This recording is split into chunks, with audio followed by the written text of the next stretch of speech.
मैं अब सिराज नैयर साहब के पास जा रहा हूँ। आप भी बनिए। मैं सिराज मैं आ रहा हूँ सर, आप भी बनिए। मैं सिराज नैयर साहब के पास जा रहा हूँ। सिराज नैयर साहब, मैं आपसे जानना चाहता हूं कि भाई एक आरोप है, वो ये है कि सरकार टारगेट कर रही है मुसलमानों को, दबा रही है, और उनके ही त्योहारों में क्यों खलल भाई साहब? देखिए, ये बड़ा भद्दा मजाक है कि सरकार टारगेट कर रही है। सरकार के पास अनेकों काम है। सरकार के पास इंफ्रास्ट्रक्चर बढ़ाने का काम है, लोगों के नौकरी जनरेट का काम है, देश के अंदर खुशहाली हो, देश के अंदर एम्प्लॉयमेंट हो, और देश चलाने का काम है।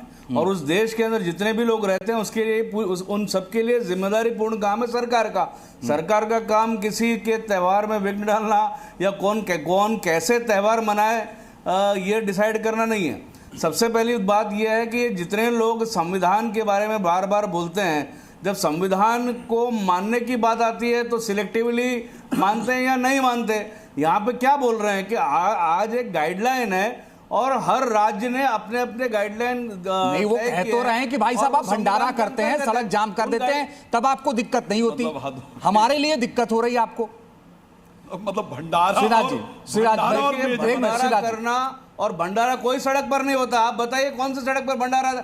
मैं भी यहाँ मुंबई भारत में रहता हूँ, कौन से जगह पर भंडारा सड़क पर होता है बताइए? और वो भूखों को भोजन कराना एक विषय है, सड़क पर नमाज पढ़ना और हर हफ्ते पढ़ना और एम्बुलेंस को रोकना, आवाजाही को रोकना, लोगों के जीवन में तकलीफ पहुंचाना, इसमें और भंडारे में आसमान जमीन का फर्क है। चलिए ठीक है, आपने इसका जवाब है। नूर अहमद अजहरी भी मेरे साथ। विक्टिम क्राइंग है, इसको बंद होना चाहिए। ठीक है सर, ठीक है।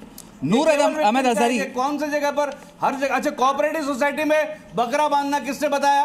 कोऑपरेटिव सोसाइटी रहने के लिए जगह होती है, ये बकरा कैसे बांधते हैं पार्किंग स्लॉट पर?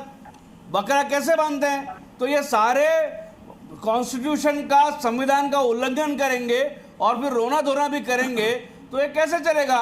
संविधान से चलना है तो पूरी तरह से चलिए ना। केवल ये एक तरफा। नूर अहमद अजहरी, मैं आपके पास आ रहा हूं। संविधान की बात करना ये कहां तक ठीक है? आपको बकरीद की बधाई नूर अहमद अजहरी, लेकिन मुझे एक चीज बताइए कि इस पे बहुत चर्चा है कि सरकार टारगेट कर रही है, हमारे त्योहारों पर इस तरह के सरकार नजर रखती है, इसमें कहां तक सच्चाई है और कैसे है, इसको भी बताइएगा जरा।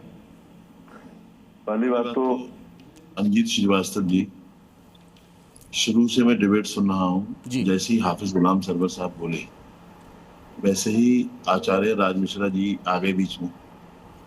जैसे ही नाजिम साहब बोले, आचार्य जी आ गए।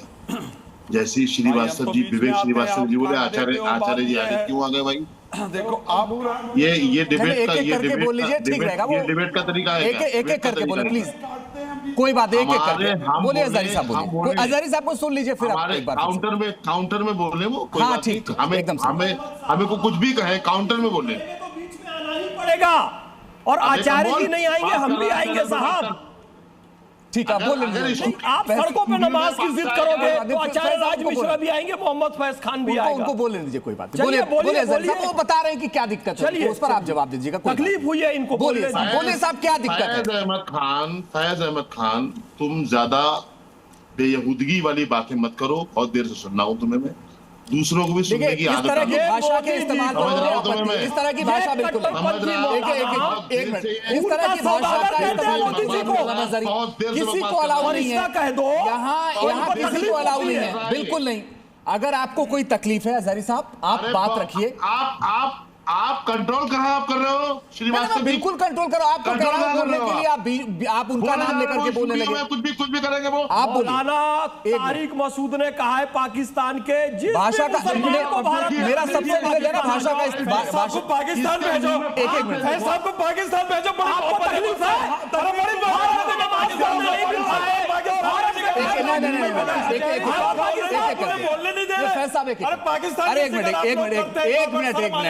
अरे एक मिनट सर, एक मिनट, यहाँ शरिया लागू नहीं होगा। एक मिनट आप लोग शरिया की बात करते हैं, सालों के, हाथ काट दो सालों के।